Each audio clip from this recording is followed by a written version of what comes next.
In my adult life, I feel a little bit of visceral anger whenever somebody mentions that they don't drink coffee or use any caffeine because it gets them too energetic. I never, ever have enough energy. And every morning, my ritual of chasing the energy dragon with coffee starts all over again.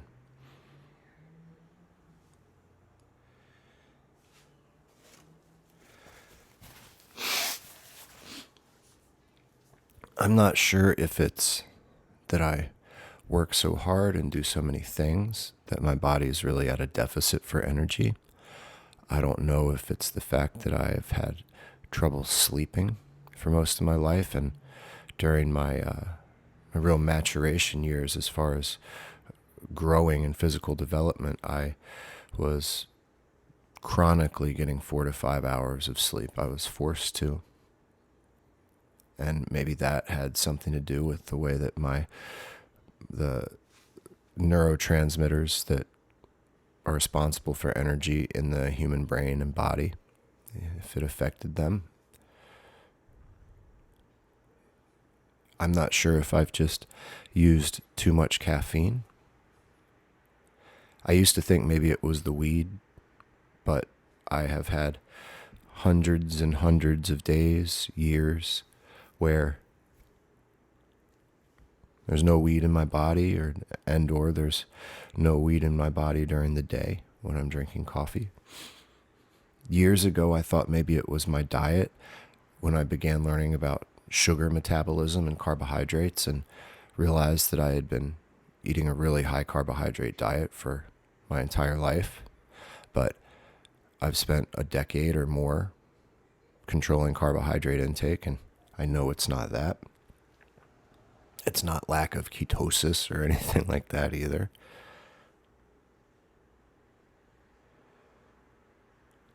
I'm not sure if it was the Adderall I was prescribed in my late teens. More on that in a minute.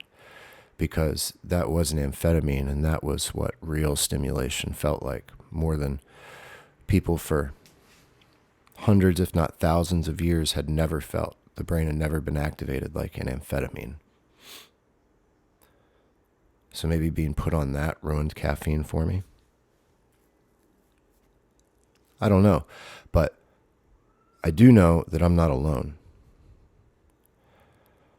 Most of my peers and millions of Americans drink coffee every day and get minimal energy from it.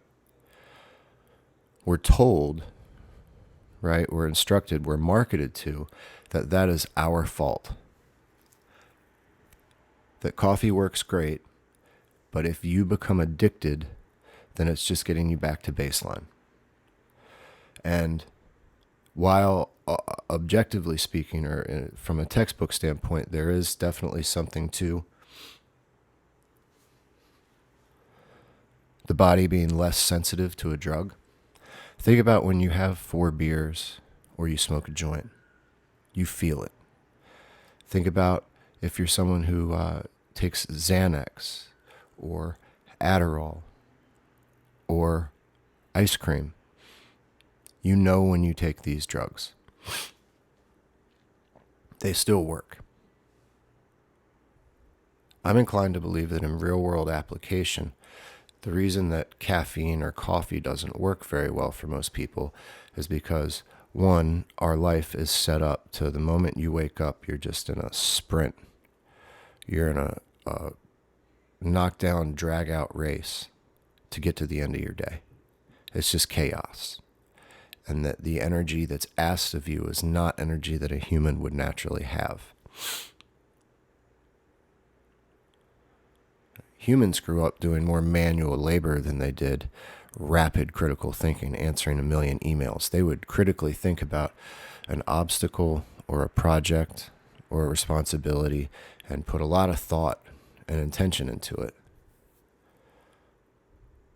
all the while working to do all the tasks that they needed to have a chance at living the next day. Now people are just asked to answer emails all day and drive. Think about how chaotic driving is. You're watching to make sure you don't get hit from all angles, controlling the speed, staying with it. That would be the most intense thing that someone would have done thousands of years ago. It would have been absolute chaos to go 70 miles an hour. And now most people do that every day before they actually start their job.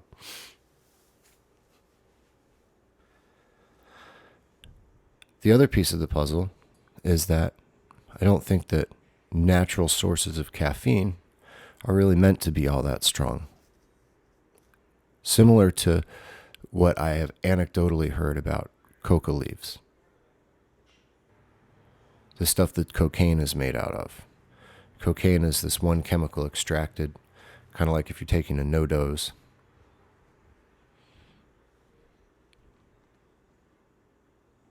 And it's exponentially more powerful in terms of that speedy effect, speedy euphoric effect, than what would be found in the normal amount of leaves that you could fit in your mouth to chew.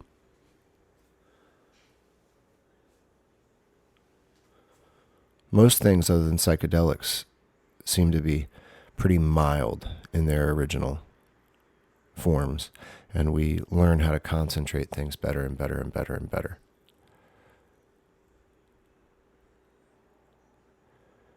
I've read things about alcohol where like the original fermentations where people would start drinking the stuff at would be like 4 to 6%. It took a long time for people to start distilling 80 proof spirits.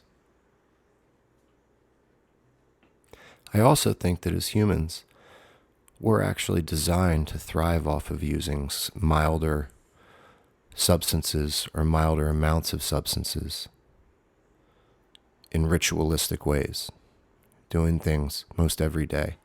Now, if you think about early man, hunter-gatherer, who the first hunter-gatherers who really started having, let's say, fruit trees that they would maintain and use as a steady source, it would be very hard for a small group of primitive guys to take care of an entire orchard of different kinds of trees. Now, you'd have one or two, and you'd be able to take care of it, and that would be what you had. So let's say that you had like a kratom tree or a coffee berry tree, or you had a cannabis tree, or a pear tree, or whatever it was. You would take the fruits as they came, and you would use a little, and most likely go about your day, and then see that it's enhanced by that and have value, and not want to use it all up at once. As we see with addiction, when people start using strong amounts of substances and start using exclusively a substance, like you see someone become a cocaine or a methamphetamine addict, it doesn't seem to work out well for people. And it we talk about anecdotally that it taxes the adrenals, or it depletes neurotransmitters, or causes depression, or whatever it may be. It doesn't usually mesh well with the human body using really large amounts of single substances. But a lot of people find themselves in drug dependence because their life is imbalanced in a sort of way, and the effect of the drug makes that better. An antidepressant, right? You're feeling depressed in life, you can't get out of it, and taking a pill that alleviates the depression makes a bigger difference in your life than any other sort of substance you might use. For instance, if you feel really depressed, why are you going to get yourself jacked up about it on caffeine or Adderall? You may out of necessity, but it's not something that you're going to want to do. The first thing you're going to reach for is your antidepressant. If you feel a ton of anxiety all the time, and the only thing that alleviates it is Xanax, but when you do take a Xanax, you feel perfect. You feel like the person you were meant to be. You're probably going to reach for Xanax before reaching for some other substance during the day. We see people become really dependent on alcohol when, it calms things, it numbs things, it allows you to think deeper about certain things. It also allows you to not think about certain memories or certain subjects. and it's very inexpensive, and you don't have to ask anybody for it. You don't have to go to a doctor and justify getting a prescription to Xanax. So people who are living in a lot of trauma or abuse or really depressing situations, who are trying to tolerate it, often reach for alcohol, and they fall in a pattern of just using more and more alcohol when they wake up each day feeling worse and worse about things. So most likely, humans are meant to use small amounts of certain things as tools, avoiding toxicity, whether that toxicity is chemical, right? Like you don't want to have vitamin A toxicity, or you don't want to have mercury toxicity in your body, and mental. You don't want to use substances that cause you to not think in a healthy way. To suggest that I'm probably never going to find my energy dragon in my ritual of trying to perfect caffeine each morning. It's probably never going to give me the energy that I would like it to give me. But I can continue to tailor my day, and I can tailor caffeine use to where it does work most effectively and ultimately improves my life, outside of just being a ritual.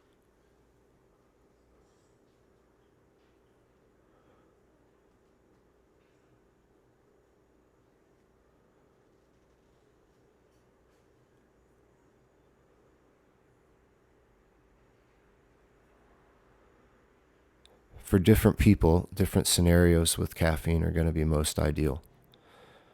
And so,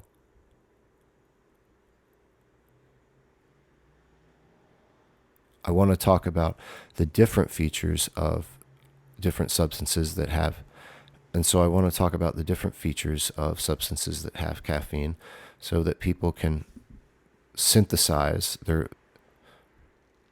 so that people can make caffeine work for what their goal with it is, and also be realistic about what it's going to be able to do and what it won't. First of all, as far as whatever version of caffeine you're using, the body is going to be probably optimal in utilizing it between 150 milligrams and 400 milligrams. There are a couple of reasons why. First, I'm talking about the overall health benefit. Coffee contains, and green tea is another one, but the caffeine-dense drinks, coffee being the main one Americans drink, is the number one source of brain antioxidants in our entire diet. Cognitive decline and dementia are two of the bigger problems.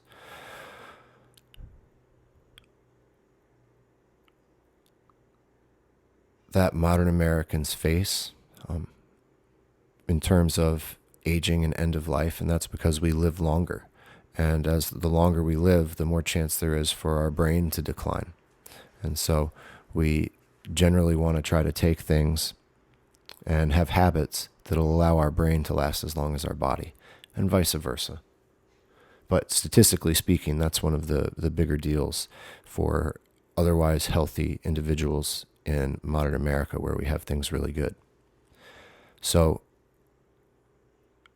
coffee, for instance, is a really great source of those brain antioxidants, up to about 3 to 4 cups.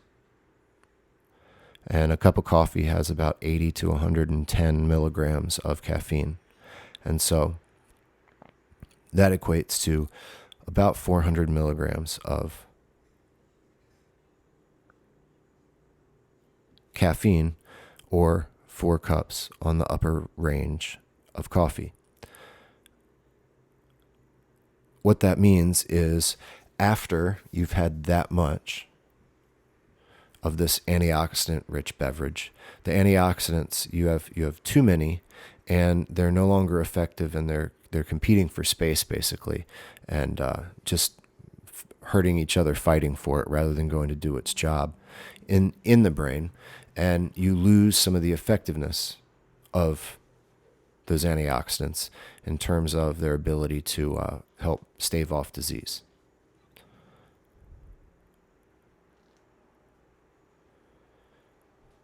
If you have less than a cup of coffee, you're not really getting as many of the antioxidants as you could optimally get. And so depending on your tolerance, you might be better off having slightly more than that overall per day. If that, especially if your diet is deficient otherwise in antioxidants that are beneficial to the brain. The other big reason is your body's ability to utilize the caffeine. Everybody's a little bit different, but in general, humans have the ability to metabolize about 3 cups of coffee, about 300 milligrams of caffeine, give or take, well in a day before the liver and the receptors in and around the brain stop being able to handle the load of caffeine. And when that happens, what the body does as a response is it basically stops metabolizing and utilizing the caffeine. It says, I can't handle any more of this. Just pass on through me. And when it does that, even when you are taking a more reasonable amount of caffeine, the body just keeps passing it through. So that means you feel very little effect. And over time, you can change this and make your body more sensitive. But practically speaking, in real time, you're diminishing the amount of effectiveness per milligram that the caffeine or per ounce that the coffee is going to give you. I'm talking about the milligrams of caffeine because if you're doing something like green tea, it would be just the equal amount. And green tea has between 40 and 80 milligrams of caffeine per cup. That kind of depends on how strong you brew it and also how big your cup is. Is it a 6-ounce cup or is it 10 ounce? Yerba Mate has about 70 to 85 milligrams of caffeine per cup.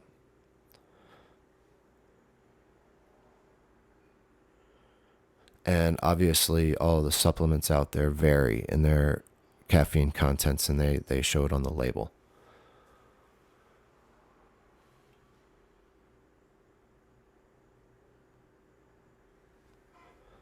So one thing most people want to do is find that optimal amount of caffeine. And even if you're able to get like a really great buzz, or you're able to put yourself into the hospital off of doing 8 shots of espresso, long term, for you to have a sustainable habit, you probably want to use less than 4 shots of espresso a day. Make it 4 or 5, or 8 shots of espresso. You probably want to make it more like 4 or 5 if you're able to. When's the best time to drink caffeine? The best time to drink caffeine, number one, is whenever you need it. And for a lot of people, they need some sort of pick-me-up every single day. Now, for it to be a sustainable habit and for you to get as rested as you can so you feel like you need it less, you want to consider something called the half-life of caffeine. Caffeine is active in your body for about half of a day, or about 12 hours. It has a half-life of about 7 hours, which means when you take in 100 milligrams of caffeine, after 7 hours, 50 milligrams is still active in your system. So if you take in 200 milligrams of caffeine, or let's say 2 cups of coffee, then 7 hours later, you still have technically the effect of what 1 cup of coffee would be for you.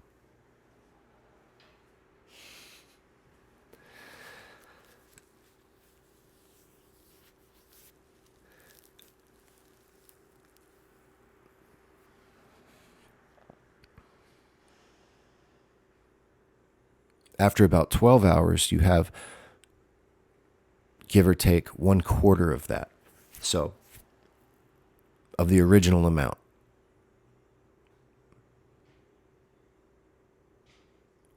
After 12 hours, give or take, you now have about 1/4 of the original amount in your body active. So you might have the equivalent of half a cup of coffee 12 hours later, 14 hours later.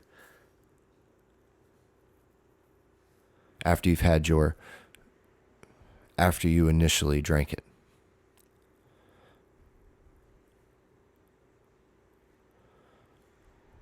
Just about every human A small percentage of people seem to not be able to maintain a sleep cycle and just are programmed to get less. But just about every human needs 7 to 9 hours of sleep a day.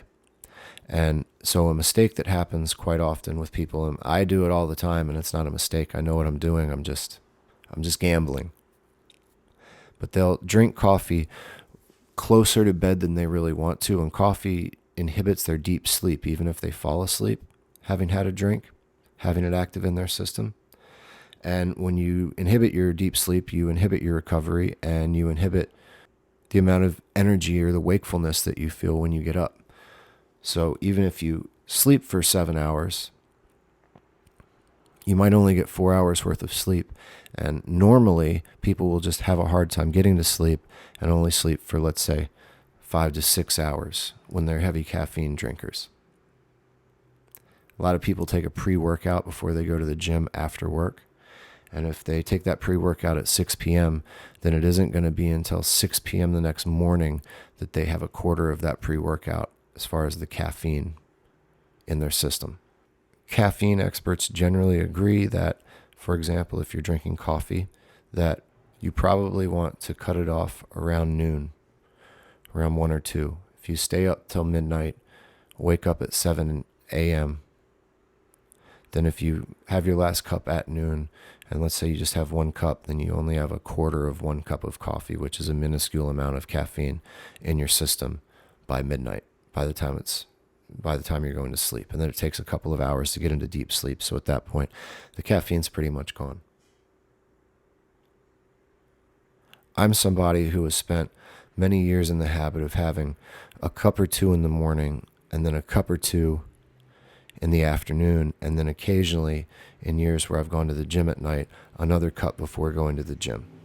And what I'm doing is I'm pretty much then blasting some sort of baseline level of caffeine in my body all of the time. So I'm just existing with it. And that definitely has made it less effective in those times and made me feel more run down.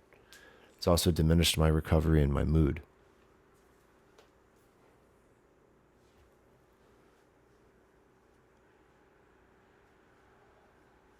Something I've been experimenting with, and it's definitely a mental game because I feel like I really need it, especially later in the day when I know it's out of my system.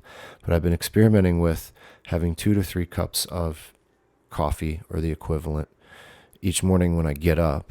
And if I get up around 7 a.m., that means that I still have about a cup of coffee worth of caffeine in me at 7 p.m.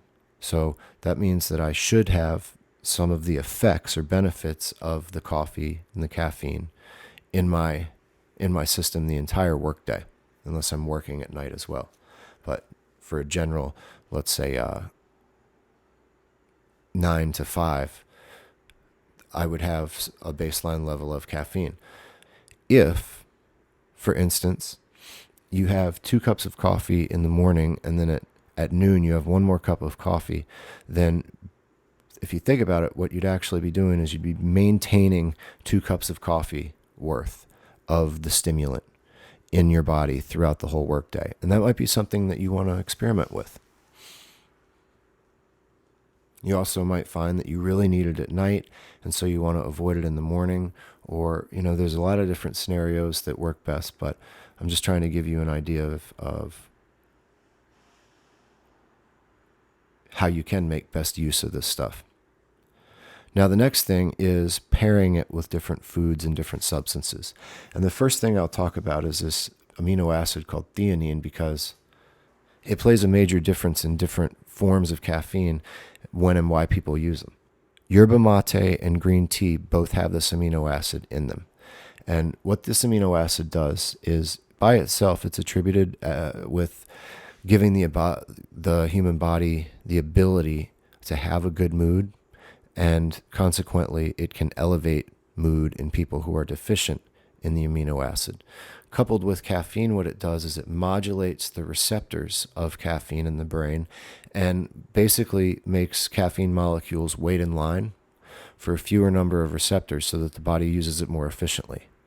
Coffee, without theanine, you know how you can get that big coffee buzz and it's hard to get jitters from drinking green tea, but you can taking a shot of espresso.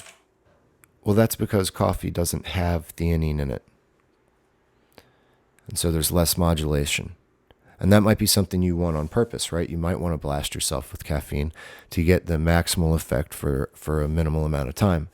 And maybe it's as a pre-workout and you only want to really have, or maybe it's as a pre-workout and you want all that energy for the next 3 hours after taking the supplement, but you don't care about it after that. Or comparatively, it's way more important to you to have that upregulation in energy and, according to some studies, stamina that caffeine gives a person.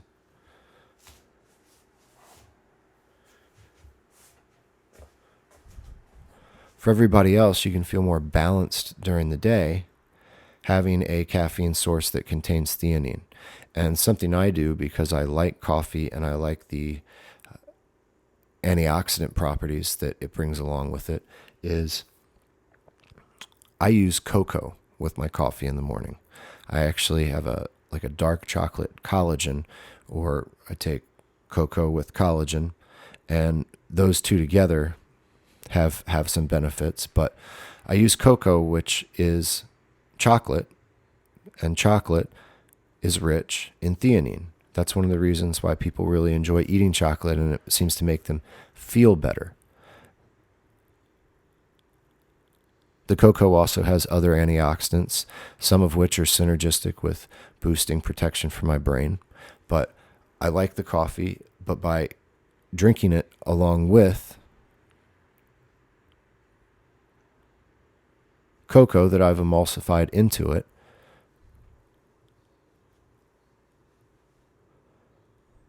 I still get the titration or the calming effects on the receptor sites that you would get from green tea or mate. Now, green tea and mate also, people like to get into alkaline and acidic. They are, on some level, more alkaline for the body to digest, and on some level, they are more hydrating. I drink a bunch of water, but other people might want to just drink tea in the morning. Aside from mixing coffee with chocolate, there are some other nutritional or food considerations you might want to make. If you work a sedentary job, taking a bunch of carbohydrates in the morning in general isn't a very good idea, but it can also counteract the energy or the wakefulness that the coffee would promote. If you're somebody who's working hard all day, is having a hard time keeping weight on, and needs to eat a big meal before you get out and start carrying things, then that doesn't really matter. But more and more people work at their computers and aren't really going to benefit from a lot of carbohydrates. Anecdotally, most people who work at computers find that their energy is best in the morning with either fasting or with a moderate amount of fat and some protein, but the protein variable doesn't really matter. It's the fat and as little to no carbohydrates as possible. That's where Bulletproof Coffee or butter coffee comes in. Bulletproof Coffee is grass-fed butter and MCT oil all combined with coffee.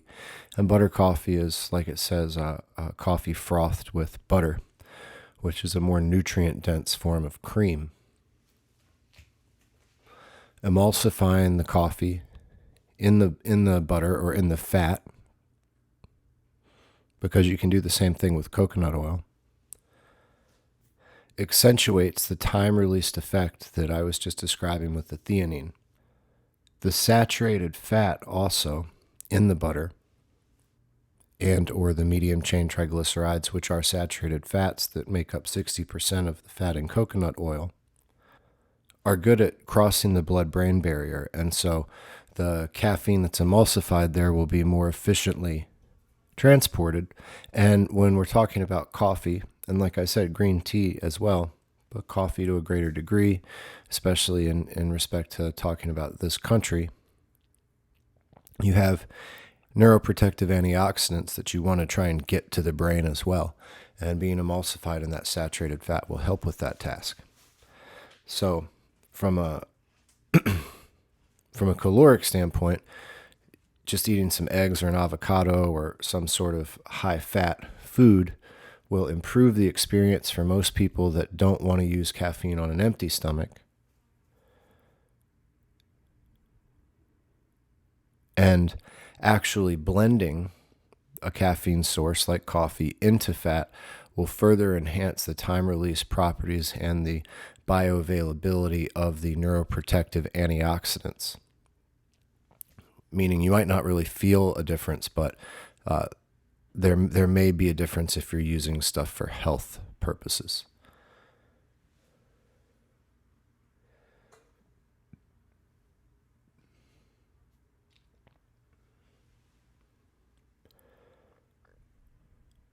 Now, Bulletproof Yerba Mate and Bulletproof Green Tea are both great.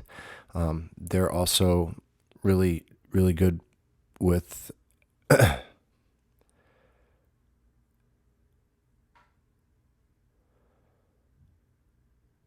I personally enjoy adding a little stevia to those blends where I don't add any stevia to the coffee, but you can get that time released benefit. And if you're on the go, say in the morning, you just want to grab something and go. Like I said, fasting is the same thing as eating high fat, essentially, like from a metabolism of your nutrients that you need for your thinking and your cognition. So just drinking something on an empty stomach can work great.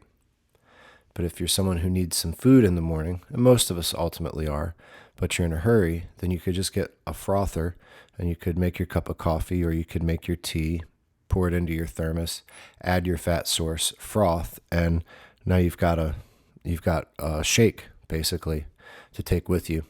And it's really quick compared to cooking and all that kind of stuff. It's convenient.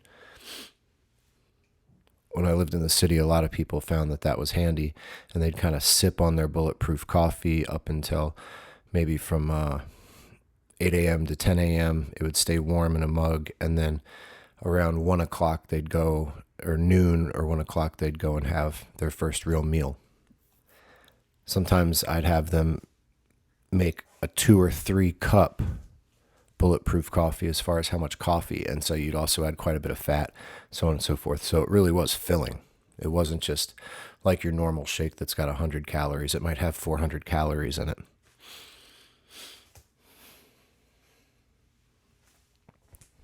For athletes, you're probably going to feel more benefits on a lower fat, higher carbohydrate pre-workout that's pretty easily absorbed. And caffeine does have some endurance properties in multiple peer-reviewed studies. And so we know that certain electrolytes, especially salts, salt forms of them, benefit from some carbohydrate when they're being uptaken to refill glycogen receptors and to rehydrate someone's body. So caffeine in that mix can work really well for someone who's going to need some endurance in their training as a pre-workout. And also, if you're someone who, let's say, works out at noon and then you've got the rest of your day and you're going to be up until 2 a.m. or something like that, or you work out at 10 a.m. and then at noon you're able to eat lunch, then in a post-workout meal where you're rehydrating and so on and so forth, and you have a need for those carbohydrates versus them just going straight to your body fat if you're doing it first thing in the morning and you don't need carbohydrates. That can be a good afternoon pick-me-up by adding some caffeine.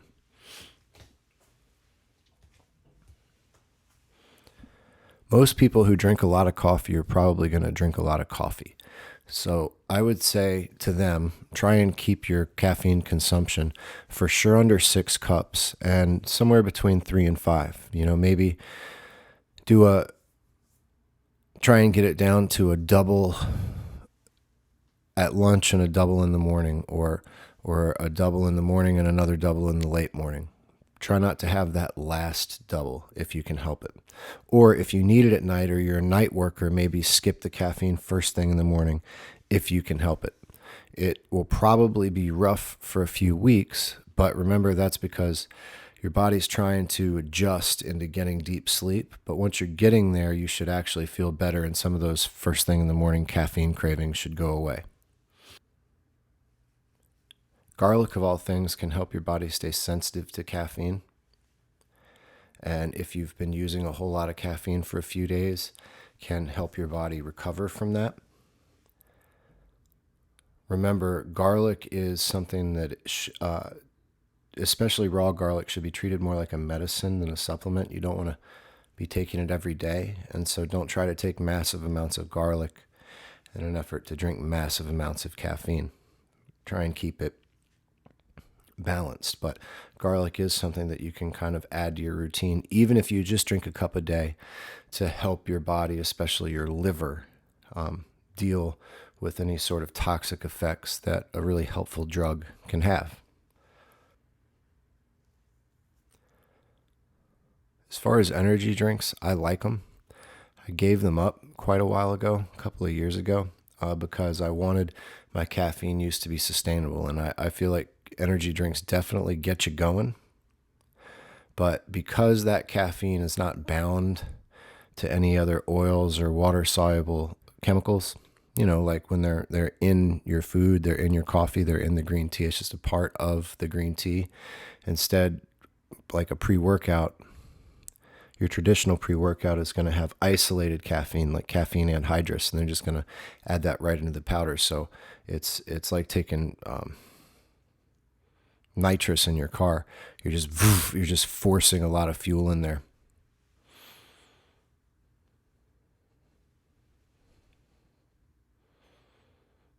Maybe once a month when you really need a big pick-me-up, it makes sense to take 200 milligrams of something like that. But in general, I would suggest that your best pre-workouts are probably natural caffeine sources, because there's so many benefits to the natural caffeine sources.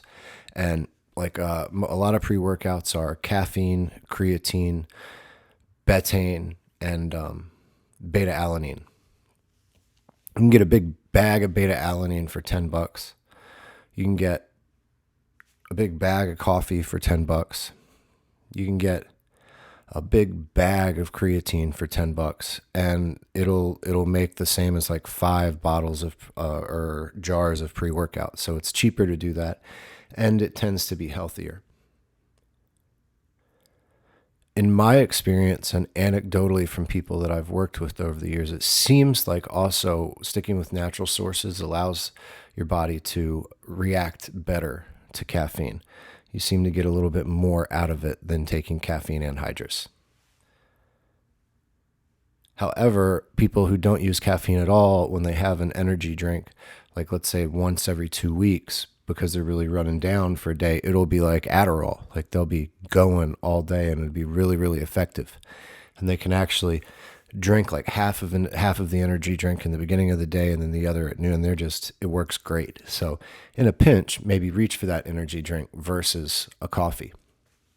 Espresso, for whatever reason, seems to be better than coffee.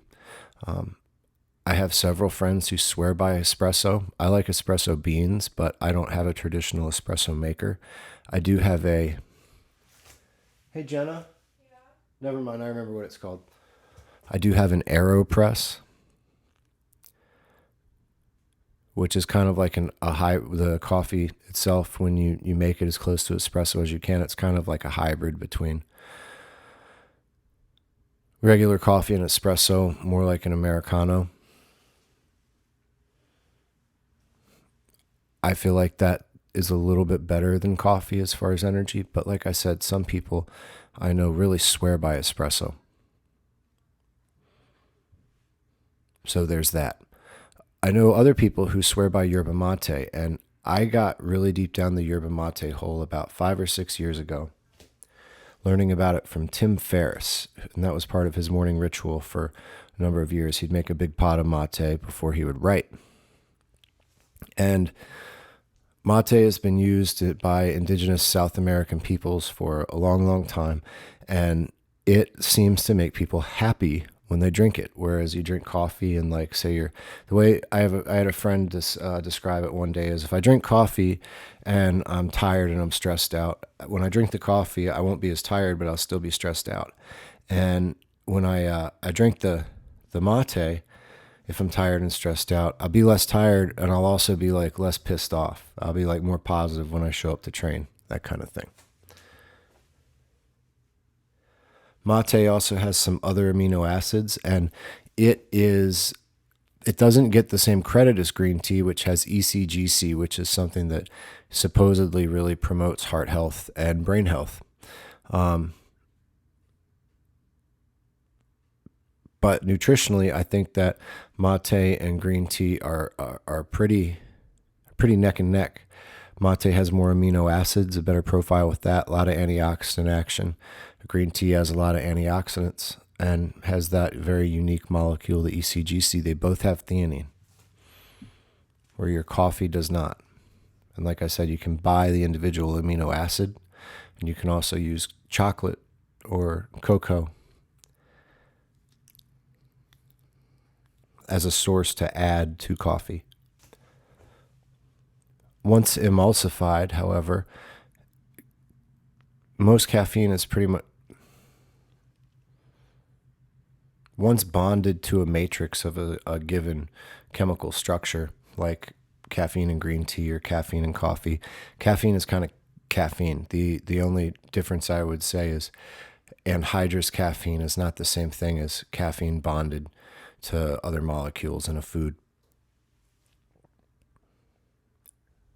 Cold brewed or hot brewed doesn't really make a difference.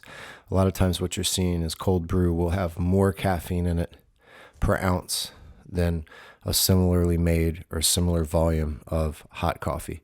But if you just drink more hot coffee, you're getting the same effect. One's not better than the other. I think that finding the perfect caffeine for a person really plays a lot into their lifestyle set and setting. And hopefully the way I've described some of these different aspects of how you can use caffeine can help you find the right combination for your lifestyle and what'll help you get the most energy out of it. Something else to think about also, like I mentioned, diet. And if you work a desk job, generally speaking, combining caffeine with low sugar foods or none at all, take into consideration other substances that are synergistic with caffeine. For instance, I know a lot of people take Adderall, and a lot of people probably shouldn't be taking Adderall, but you know that if you take Adderall, you don't need nearly as much coffee. When I was a young person, I chronically underslept, and I started getting in trouble and that's because I was dealing with a lot of drama in my personal life. And when I was like a junior in high school, I started falling asleep in class all the time. I remember I had a history teacher go so far as have me stand in front of the class, but I was in the back. So where there was a desk, I had no desk, and I was just supposed to stand. And I literally fell asleep standing up multiple times. The first time he woke me up by throwing a tennis ball at me. And the second time I didn't stay standing. I fell over and somebody caught me, luckily, because the teacher saw it and yelled. But then my senior year, I was given Adderall. And all of a sudden, I had this wakefulness promoting agent, and I would take it in the morning, and I would be going. And before that, I had never really had a concentrated caffeine that I knew of. One thing I was doing is I was drinking caffeinated soda all the time and drinking it at all hours of the day. Some days I wouldn't drink any at all. I'd drink water and Gatorade. And other days when I would be at a friend's house or something and they'd have soda, I would take it and I would just drink whatever soda there was. So I was probably making my sleep even worse sometimes. And sometimes I was getting jacked up on caffeine and not knowing it, just from sitting around like playing video games or sitting at somebody's pool throughout the day and drinking 4 or 5 of the things. But I was also killing myself with sugar. And the sugar, by killing myself, I mean killing my energy, causing a big cortisol spike at some point. And that cortisol makes you drowsy.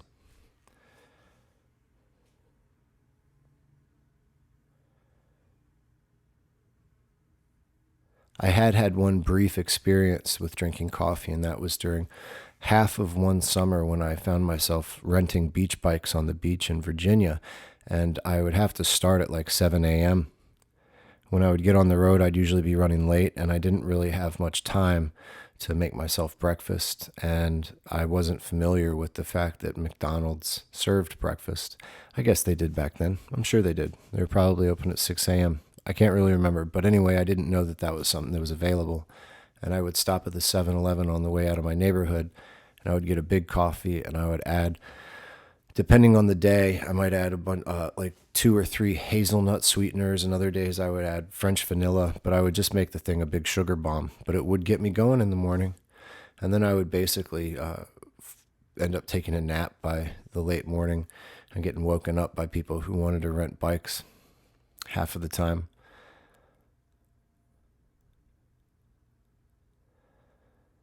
I knew that that job was understimulating, and I never came back to it after the end of that summer.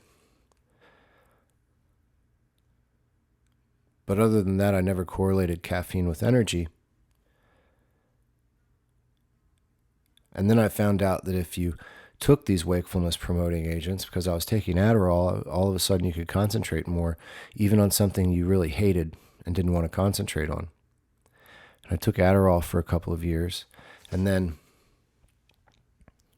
my sophomore year of college, I realized that Adderall was interrupting my sleep, and I realized that sleep was really important for someone trying to get big muscles, because sleep is when you got your growth hormone, and it's when you normalized your testosterone production. If you went days without sleep, your testosterone would get lower and lower, so you had less energy, so that your body would be more restful and you could get a chance to really recover. It's called innate intelligence. Your body's like trying to do things to keep you safe all the time. In an effort to not take Adderall later in the day like my doctor had told me to, I started drinking some coffee, and I realized that the coffee really made a big difference. And I also realized that if I had a cup of coffee at the same time as my Adderall in the morning, man, I was going. So was my heart. So was my anxiety, so was everything. But I could do a lot of work really fast, really hard. And usually I had anxiety about stuff with school, for one thing, so I could just attack it. And instead of successfully just having a cup of coffee at noon and using no more stimulants later in the day, I found myself at times taking half of my Adderall dose, a smaller dose in the morning, or sometimes a full dose and a cup of coffee, and then taking a smaller dose with a cup of coffee later in the day, and still screwed myself up. And then when I finally took myself off of Adderall that summer and did my best to regulate my so-called ADD with diet and exercise completely, I started becoming a big-time coffee user. I was trying to get myself going like the Adderall did, and the truth was there was just no way to do that. I ultimately had to make a choice with knowing I could be a lot more productive, work-wise, or just being happy. And therefore I would have to be okay and happy with not doing as much as I knew that I could when it came to productivity. And that was tough to give up, because I got a lot of feedback from being ultra productive academically. And sometimes I wonder what kind of things I could get done if I was just on speed every day. But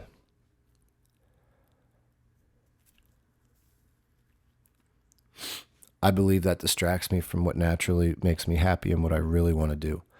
So I don't think that that's the way for me to go. But anyway,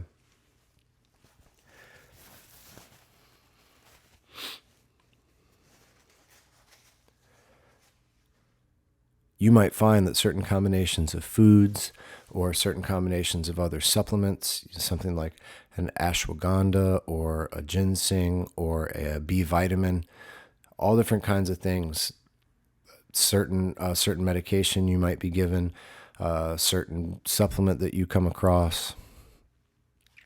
For some people, weed is really energizing. Anyway, the point is you might find that you can have a more effective stimulation session mixing coffee with other substances, and or you might find that you can use less coffee if you combine it with other substances each dose. And maybe you can cut your dose of coffee in half and therefore make that less of a burden on your body. And like I talked about in the beginning of this discussion, that can help you avoid the problems with addiction by using things in moderation and using the smallest effective dose. So anyway, just some stuff to think about.